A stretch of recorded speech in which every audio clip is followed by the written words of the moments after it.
உலக புகழ்பெற்ற வேளாங்கண்ணி புனித ஆரோக்கிய மாதா பேராலயத்தில் நடைபெற்ற கிறிஸ்துமஸ் விழாவில் பல்லாயிரக்கணக்கானோர் பங்கேற்றனர்.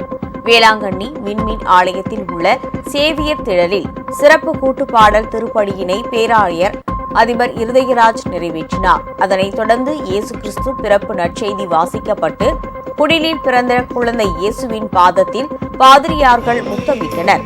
பின்னர் குழந்தை இயேசு பிறப்பின் போது ஒருவருக்கொருவர் கிறிஸ்துமஸ் வாழ்த்துக்களை பரிமாறிக்கொண்டனர்.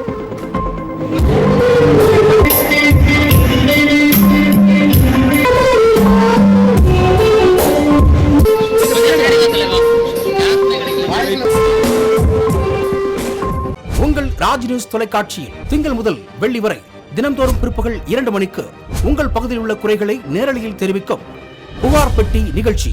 பங்கு பெறுங்கள், பயனடையுங்கள், காணத் தவறாதீர்கள்.